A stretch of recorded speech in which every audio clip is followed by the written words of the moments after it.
Education policy played a big part in the last election and even in the leadership contest that put Doug Ford at the head of the Progressive Conservatives.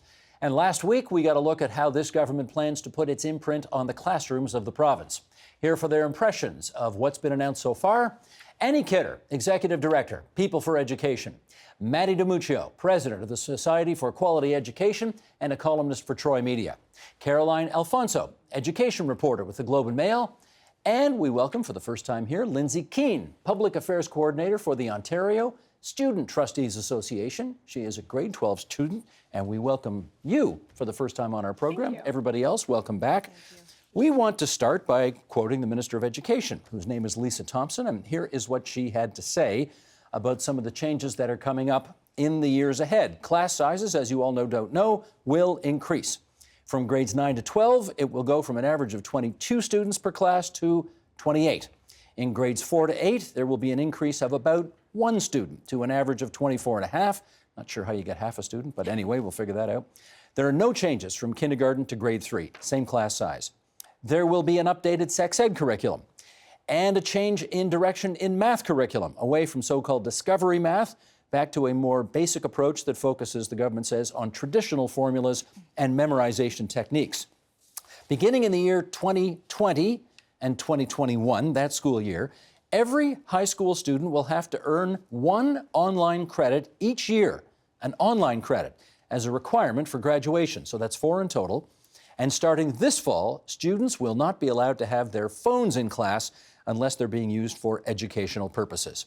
I would like to get from each of the 4 of you the kind of overarching, here's what I think about these changes. Nice, short, and punchy, and then we'll dive deeper. Annie, go. I think that for the most part, the biggest change really is a huge cut in funding, and that it's not really about class size. It's really about how many adults are we going to pay for in our schools in Ontario. So we just went through and looked at it all, and we are already estimating it's about $1 billion less. And all of the other changes, some of them are really great and important. It is important we look at math. It's great that they're actually mostly putting back the sex ed. But I think that the biggest story in this is that, the government said they were going to fight the deficit and balance the budget, that part of that balance is coming out of the budget for education. Maddie. Short and sweet, you said. Well, there's 2 things I need to say. So this is cost-cutting measures with minimal impact on students and education. And the second thing I have to get out there is I really don't like the slogan basic math, because it sounds like we are dumbing down math. As Annie said, it is a good change. We're not dumbing down math. We're just going to a different traditional method. It's not a dumber method. It's not to dumb kids down, but it's to improve their grades. So those are the 2 things. Caroline. I think if I were to look at the announcement and what was made, I think it's sort of an indicator of more to come. This is just the start. And when I walked into the Ontario Science Centre for an announcement last Friday, it was widely expected that something was coming. We all thought, it was widely expected that we all thought it was primary class sizes. That's what was going up. So it was a bit of a surprise at first to see that it was high school class sizes that were increasing. And I think from covering this beef for a while now, what I hear is from parents, whenever class sizes increase in the primary grades, they're always calling you. They're more active, they're more vocal about it. And so in high school, perhaps this government thought there would be a little less noise around it. So let's start here, see how this goes, and then move along. Lindsay. I think what really came to mind when I heard all of these announcements, and it was done over a period of time, and it wasn't just all done overnight, of course, but as announcements came and more were released, I was focused on students and how this would be affecting students, the way that they were learning their mental health in the classroom, the way that they would be experiencing their education, whether they were in elementary school or high school. And going forward, I want to make sure that as things change, whether it's for the better or we're not quite sure where things are going to go at this point, that it's always in the best interests of students and they're still benefiting from things that are changing. Let me give you another 20 seconds just to sort of remind everybody what the Student Trustee Association does, because you're kind of like a student politician, right? Yeah, I would say something like that. So essentially, the Ontario Student Trustees Association is an organization that represents almost 2 million students in Ontario education. So it's made up of student trustees, and every school board in Ontario has to have at least one student trustee. And we come together to represent student voice all across the province. So it's a little bit into politics, but we also go into the betterment of schools and student life and how students learn and experience. But you don't have a vote. We don't have a vote. Don't have a vote. Yet, anyway. Let's put up another stat board, shall we, Mr. Director? Sheldon Osman will bring up the following. Here we go. This is Lisa Thompson saying on Monday there will be no involuntary job losses. Nobody's going to get fired, she insists. Class size reductions can only be as a result of retirements, resignations, or other voluntary leaves during this period. The Toronto District School Board has said that the reduction in class sizes will mean losing more than 1,000 teaching jobs in both the elementary and high school panels. The Ontario Secondary School Teachers Federation, obviously the union that represents the high school teachers, said the government's plan will affect about 5,500 or about 20% of high school teachers.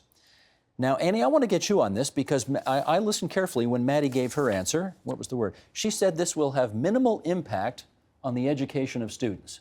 What's your view? Well, I think, as we just heard, that is what we have to look at, is the impact on students. And we have gone through and estimated, and it is for sure at least 6,000 fewer teacher positions in schools. And I think it's, nobody's arguing there. It's not like we're not going to be firing teachers, but slowly losing them by attrition. And I think that what's important then is, how many adults are in the school, and also back to this is really all about students, how much flexibility, it's not about class size, it's how much flexibility will boards and schools have to provide, little tiny courses where there's really low enrollment that kids want to take, be able to ensure that kids who need it are served in different kinds of classes, and also that there's other adults in the school, like guidance counselors, things like that, to make sure that when you're in school for those whole 4 years that you're in high school, you have lots of options, they stay open, and that the worry now is that we're going to end up kind of narrowing education. We're going to end up slowly losing courses that might have low enrollment, maybe in the arts, but also in, really small classes that need specialized equipment or things like that. Or right now, there's a great example of a school in Toronto that's trying to de-stream grade 9 and grade 10, and they're doing it by running very, very small classes in grade 9 for students who might have been, streamed in what's called applied, putting them on all in academic courses, but supporting them. They'll lose that flexibility, and that's the worry. So there isn't one average class size that works at all, but it really is about money, but it is going to have an impact for kids. Let me get Caroline on that. Does it stand to reason that if you have 5,500 fewer teachers in the system writ large, that the quality of education necessarily will go down? Well, I think at the end of the day, what boards will do is they will keep those compulsory courses that kids need to graduate. So those will stand. The elected courses, the courses that kids want to try out, students want to try out, that they have an interest in, that they may want to think about for post-secondary or beyond, those get lost in the shuffle. And one of the things to keep in mind is that when I went to high school many years ago, one of the things that I enjoyed about high school is the extracurriculars. I enjoyed working at the student newspaper. It developed an interest for me to continue in that line of work. What happens when you have fewer teachers in the building? 20% cut, fewer teachers means fewer teachers to run those extracurricular activities. And Lindsay can correct me on that if I'm wrong, but I feel that a lot of students go into school or enjoy high school because of those sports teams they get to participate in. Those extracurriculars like band and, art class after school. What happens to programs like that as a result of a class size? Let me ask Lindsay. Are you worried about that? I think that there's always room to worry when you look at the possibility of minimizing class size or maximizing class sizes and, losing teachers like that. And as you said, extracurriculars change the way that somebody learns, right? Everyone goes to high school, but their experience in high school is diversified and shaped by the extracurriculars and the elective courses that they get to take. I know for me, I'm a huge arts student, and I've participated in band for the last 3 years. I've directed musical theater programs and things along those lines. And arts programs very much, and not all the time if you have a school that specializes in the arts, but if it's a school that doesn't specialize but has a solid art program, usually those are the ones that have lower enrollment already. Can I just understand, are all of those extracurriculars that you and your fellow students enjoy, are they all supervised by a teacher? Yes, they are. Could somebody else supervise them? And that's the thing. most of the time, in order for an extracurricular to run, it does need to have a teacher supervisor. Couldn't be a parent? That I can't tell you. I don't know the answer to that one. Okay. Maddie, you've got a bunch of... I know the answer to Okay, that. go ahead. Unions. So no, it probably couldn't be a parent unless that whole structure was changed. You'd have to negotiate that. You have to negotiate that in the teachers' union. But it sounds like you've got a bunch of people from Missouri here who are not quite on side with the idea that you can take this many teachers out of the system writ large and have virtually no impact. Well, would you try to make the case? So here's the thing. So first of all, the Ford government and Ford himself ran for many years on that whole notion of smaller government and cutting costs. And I wish they'd be a little bit more honest about that when it comes to education, because it's not always a bad thing. We could always make things better, right? And we can also be fiscally conservative about it as well. And governments that run on that political ideology, job losses tend to be a result of that, okay? The sky is not falling. We've got, kindergarten to grade 3 remains untouched. Those are the important early years where we do need more teachers. There's minimal impact between grade 4 and I believe grade 8. That's one student, I believe, per class, an extra student. And then the high school years, On we've got average, a board-wide average, average. right? Not On per average, class. we've got 5 to 6, right? So is that going to change things? I don't think it's going to have a huge negative impact, but there are some legitimate conversations we should have. So for example, I think Carolyn brought a lot of this stuff up.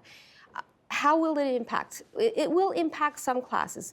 We have, for example, technology. We have for an auto mechanics class, for example, there's safety issues when you have increased sizes. Kids with disabilities or learning disabilities, there's going to be an impact on those children. A gym class, maybe a drama class, go nuts. You can have as many students as you want, but there are certain classes, math, for example, applied versus academics classes, that's going to have an impact. If you've got an applied class and you have a larger number of students, they might be sort of, they might have some challenges. So it has to be thought out better. Let me find out from Lindsay. Yeah, what school are you at? In Clarington Central in Bowmanville. In Bowmanville, so an hour east of here or so? About. What's the average class size that you're in right now? I'd say that with the classes I'm taking now, it's between 25 and 30. And how does that feel? It feels not overwhelming, but there's definitely, you have to prioritize your learning in terms of knowing when you can reach out to your teacher. Obviously, one of my smallest classes right now actually is law. And I wasn't expecting that to happen, but we have 13 students. And having that small class size is amazing for interactions with your peers and with your teacher. On the other hand, I have a writer's craft class, which has about 30 students in it. And when you have that and you're learning a direct skill, you have to look at, do I have time to talk to my teacher about this? Because a bunch of other students have this question. And it really depends. And the size of your class can really change your learning and the way that you work in your classroom. Okay, here's the... Can I just add one thing? And your example, Lindsay, of that law class that only has 13 students, those will be the ones that'll be really hard to run, especially in northern rural boards where there are a lot of small schools. It'll be probably impossible to have a class with that. But Annie, I got to follow up with this. If there's 30 students in Lindsay's class, and the result of that is that the government of Ontario saves $1 billion by having 30 in that class instead of 25, which means they've got $1 billion they can put into her local hospital or in building more roads or maybe improving the public transit in her area. Is that a trade we should be making? Well, I think it's a great question. And I think what we have to remember, and it's always hard for governments because the payoff takes 20 years, but the investment in education is by far the best investment we can make. My, toss-off line is always, if it were the stock market, we'd all want to invest. So investing in Lindsay's going to grow up to be, pay high taxes, not be such a burden on the healthcare system, probably not end up in jail, I don't think.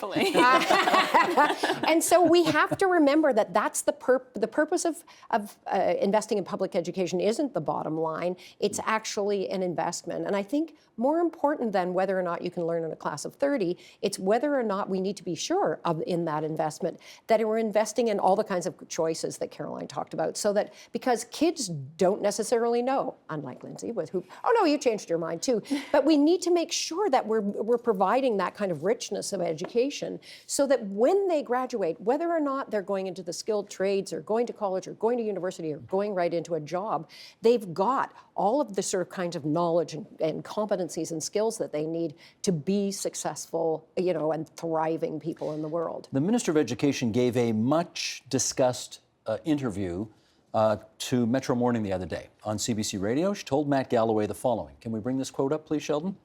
When students are currently preparing to go off to post-secondary education, we're hearing from professors and employers alike that they're lacking coping skills and they're lacking resiliency. By increasing class sizes in high school, we're preparing them for the reality of post-secondary as well as the world of work. Caroline, your comment on that. I would like to see the evidence on that, because she said that yesterday on Metro Morning, but but she didn't reference anything. She just said that. I would like to see how it helps with coping skills and resiliency by moving class sizes up. You have to remember, Steve, that classes today look very different than they did many years ago. You don't have, many years ago, you probably have a class of 20 and 18 students in that class were what we call typical students. They would do well no matter what. Now you have classes with kids who have high needs. You have classes with kids with special needs. You have classes with kids who are learning English. You have a different makeup in a classroom than you did many years ago. So it's way more complicated So it's to a little teach. more complicated today. So how do you, I don't understand how you make a statement like that without some evidence backing it up. Maddie, is there any evidence to suggest that the resiliency of students in a class of 30 going on to university is improved as opposed to if you were in a class of 20?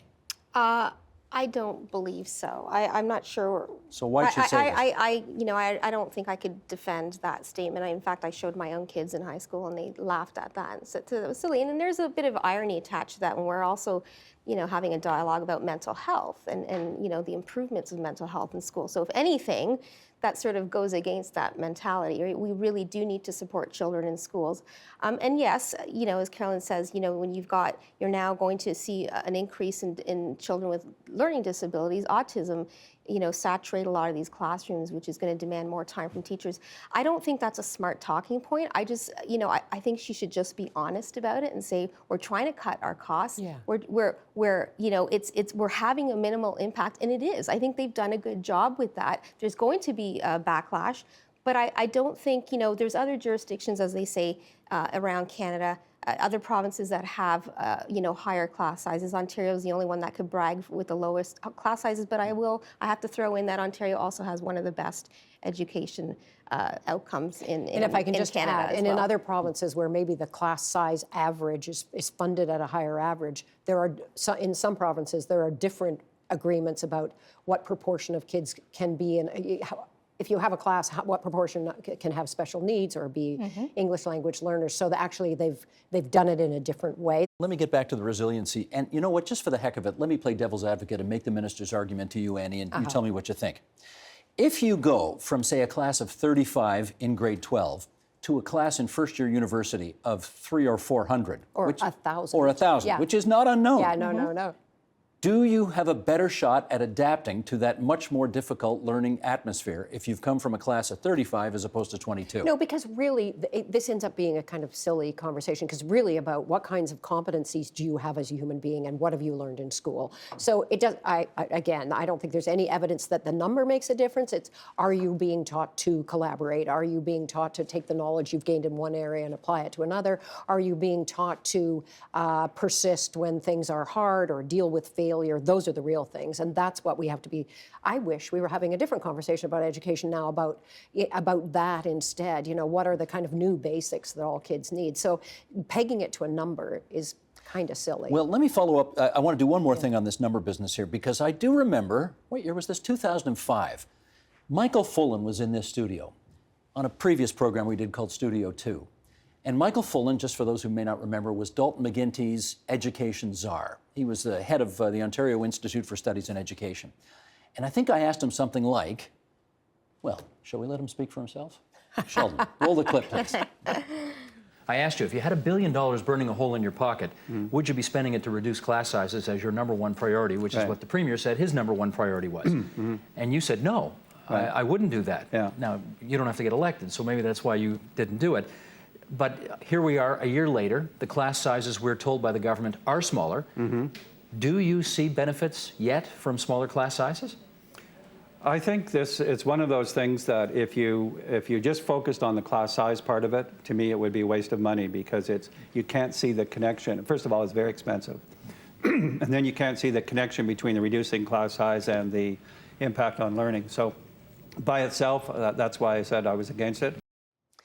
I remember asking him, Caroline, 2 years in a row on 2 successive interviews, if you had $1 billion burning a hole in your pocket, would you use it to reduce class sizes? And he said no. But what would he spend it on, though? Well, not reducing class sizes, I know, which but parents that's may why love. But that's why it's not really about, because I don't think he would say, if I had to cut $1 billion, I'd cut that many teachers. Because it's not about class size. It's actually about whether or not we should be spending money in education, whether or not it is a good investment, and how many grown-ups do you need in the school doing different things. Because I think, he's right. There's not sort of direct A to B evidence that says small class equals high student achievement, but there's lots of evidence that says that we need to provide a, rich education for all students, all different kinds of students, which may need a variety of different class sizes. And, his comment is apt, but the opposite isn't the truth, which is we should cut $1 billion from education. But it is a huge debate. Class sizes has always been a debate in education. And you can draw on any study and you'll get mixed reviews on class sizes. On one side, there's this study out of Tennessee from the 1980s that showed that small classes in the younger grades, in the primary grades, is beneficial for academic achievement and student performance, especially among disadvantaged groups. But then you have other studies out of Australia and so forth that show that it's the teacher who's standing in front of the room that matters. It's not the size of the class. And teachers actually do not teach differently in a smaller class than they would in a bigger class. So you have both sides of it. At the end of the day, I think the real question is, a teacher in the room does not want to teach a large class because they don't have enough time to devote to that many students. They want a class where they can engage kids, to problem solve, to critically think, that sort of thing. And so we're not talking about the size of the room. We're talking about what's happening in that room as a result of those numbers. And we have to keep that in mind. So, and what's happening in those rooms, because we are going to lose. I mean, I've been speaking to some school board staff. We are going to lose, as a result of this increase over the next 4 years, we are going to lose a lot of those elective courses. Okay, let me put a new issue on the table here. And I think this one, given the job losses, or the position losses, I should say, not job losses, the position losses within the system. This next thing we're going to talk about hasn't got as much attention because of the other issue. High school students starting the year 2020, 2021 are going to have to take one online course for an e-credit every year.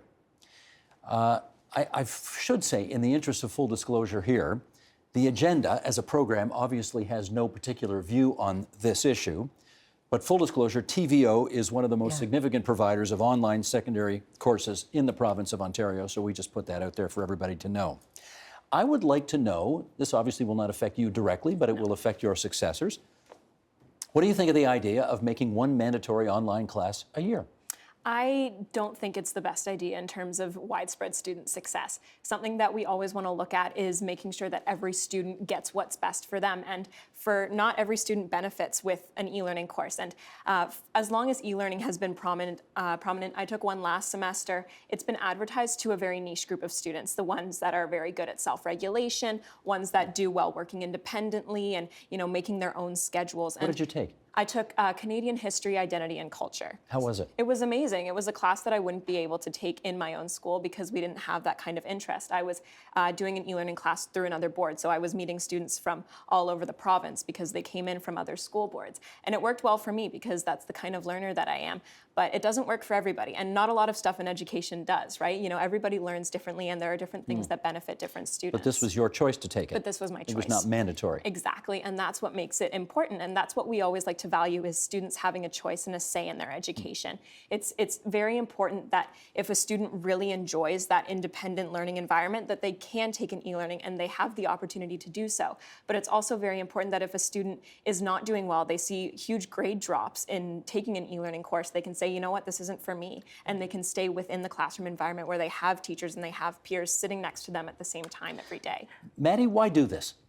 This is the one thing, Steve, that I don't like. And I have to note that the minister during her announcement did not mention this. We learned this through the media a few hours later. It's a red flag. So first of all, to suggest that students, this is to engage students and teach them about technology is ludicrous, because I can tell you that most kids probably know more about technology than their parents and adult No counterparts. So that's silly.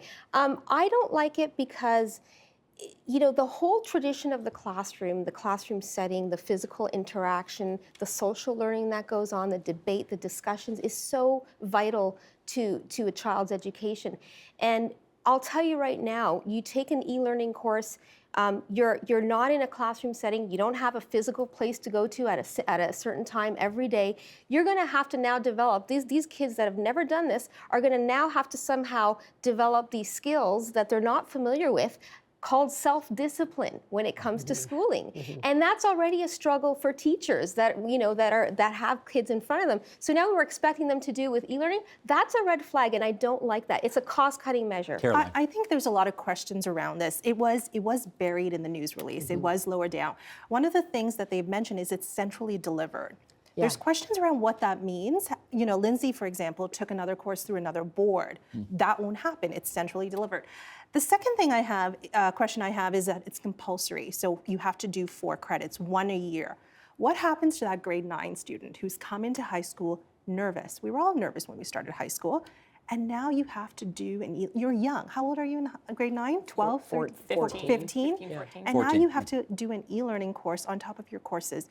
You don't know how to Which do you may that. never have done before. You've never done that before. I mean, there are a number of students who already do e-learning courses. Lindsay's among them.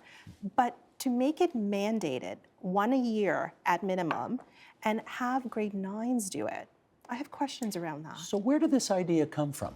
Well, I guess I have to agree with, it may just be a cost-cutting measure. Annie but- and I are agreeing Yeah, with totally. each other. I think wow. we agree on Hang on. quite a Note- lot of note the date and things. time. Here we go. Yeah. But I think it goes back to Caroline's point about, where's the evidence? So I think that one of the things we have to really be careful of in education is that, and I understand there's tons of politics, and there's money, we can't discount that, so to speak. I mean, it is important that we're thinking about spending the public's money wisely. But in this case, I would like to see lots and lots more research and evidence about what does that actually mean? Is it like a correspondence? I mean, one of my kids took civics and careers online. I won't even What does talk that about mean? that. Oh, look at that reaction. Well, no, Well, what does that because mean?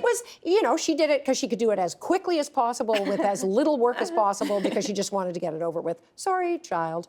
Not necessarily the best motivation No, for doing not at something. all. But there are kids in the North who are taking, and I guess it's not called, but they're taking their classes, by Skype with, it's live, and there are teachers and there are other kids. That is one way of looking at technology. But I think in this case, as in with all the other announcements, that what we have to make sure of is that research has been done. We think about how it would work. Would it all be run by TVO? How would that work then? How will the teacher interaction be? And how will it be of value to students? What are you actually learning by doing that? And will you have enough support in learning it? Because maybe there are things you learn by doing it. But what we heard was nothing about that. It's just like, we're going to do this. It's going to be mandatory. And it's connected to technology, which is definitely not. Let me follow up on technology. You got a cell phone? I do. Did you take it to class? I do. Do you use it in class? I do. For what? Research purposes for a lot of my class, but I'm just like any other teenager, and every now and again I'll use it to check a notification. But I'll tell you now, and I know that's been the big discussion that's been happening, is what is the benefit or what is the detriment of having students have their cell phones in the classroom? They are an invaluable learning tool. The way that they have been adapted to work within classes has changed what cell phones mean in education, has become a very good tool for teachers as a way to get kids involved in using technology in the class and not needing to get a laptop cart for the entire class. I am going to go out on a limb here and say that you are an excellent student, very well motivated, that 99% of the time you use your cell phone for educational purposes in the classroom. I think you'd be correct. I'm also going to go out on a limb and say not everyone's like you, and I bet you there's way too many young people going on Facebook in class while the teacher is trying to make a point. Yeah, and that happens. So is the ban that the government said, the partial ban, I guess the quasi-ban that the government wants to bring in, worth doing? I think when you look at it is you have to focus on the difficulty of policing it per se, and it's very important that we remain with that teacher and board autonomy, and teachers know what's best for their classroom. They know the best way to regulate cell phones, whether it's saying put it away at the beginning of class or having a bin or a sleeve that students can put it in at the beginning. Teachers know what's best for their classroom, and it should be left up to them to decide. We call it a partial ban or a quasi-ban, but what is it actually? It's not really a ban. It's more like, you bring your cell phone to class, your teacher will use it for educational purposes in the classroom. It's not a ban on cell phones as they make it sound. New York tried this. They banned cell phones in schools in their public system, and they lifted the ban a few years ago. What they found is that it was interesting reading stories about New York, because there was this cottage industry that formed outside of schools where these trucks would drive around and you pay to hold your cell phone for the day. Come on. No, I'm not kidding. Wow. Because you could not bring your 'Cause you couldn't cell bring it phone into the into school. the building. Wow. So there was this industry. Were that they formed- or searching kids convenience before they- stores? Well, there were metal detectors in Yeah, some yeah, schools, I guess right? In the that's public right. There would be in system New there. York, Yeah. So, or you store in the convenience store and you pay for it. It's an expensive ordeal. Like parents were paying $180 a year for them to store their cell That's really phones great. outside of the school building. A cottage industry.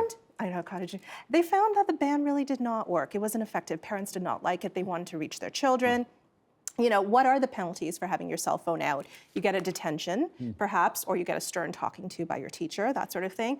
It's not really an effective way of doing it. Yeah, they got a good Everybody headline out has of it. cell phones. Yeah, I mean, I can Your understand. paper gave them a good headline out of it. I know I you don't won't write the comment on headlines. that. I don't write the know. headlines. No, and we're just releasing a report in a couple of weeks looking at tech in schools, and we asked principals what proportion of teachers use BYOD, bring your own device, Yeah. which is mostly phones, and it's very high. And in those schools where they have that policy, they are using it for learning. Kids totally are checking, they're texting Social each media. other. Yep. I mean, they're definitely doing that. But I look at.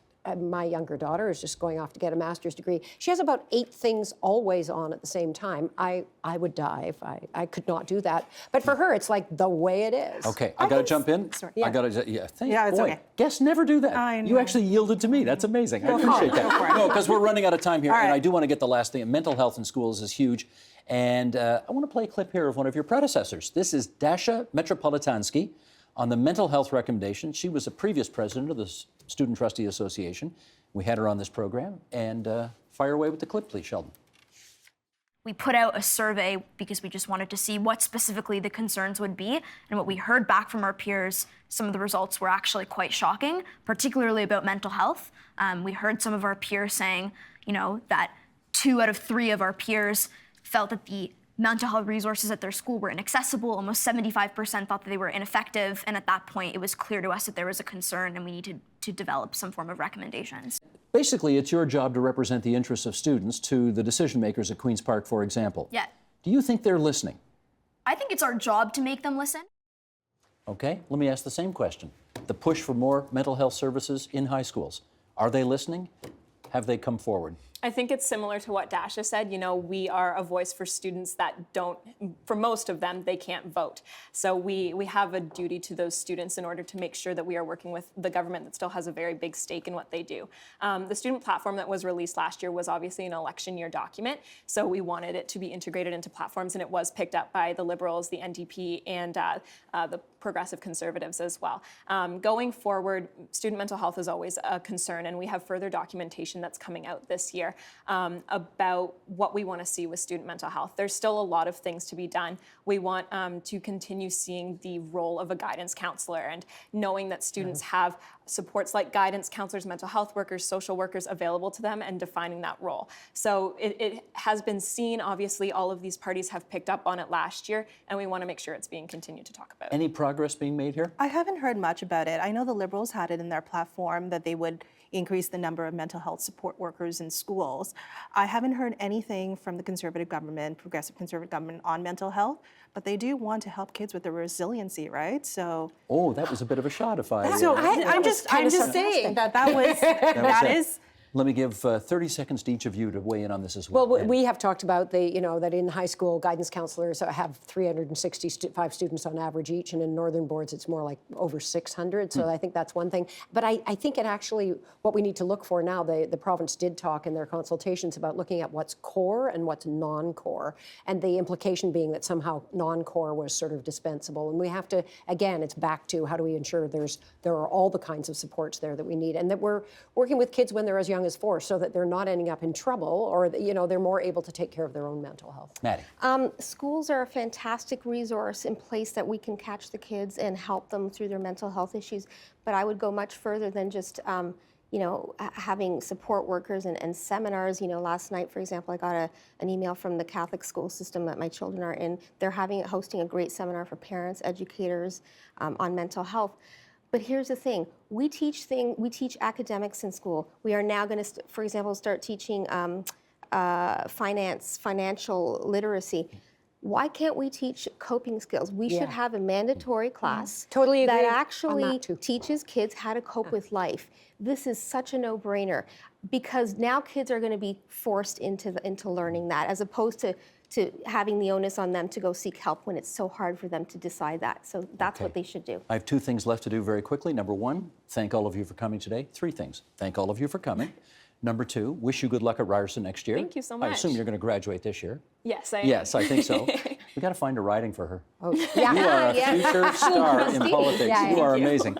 Okay, so and finally, could you please pass along congratulations to your brother, who is about to marry Elizabeth May, the leader of the Green Party. I will. You and Elizabeth are going to be sisters-in-law. I know. It's an amazing idea, actually.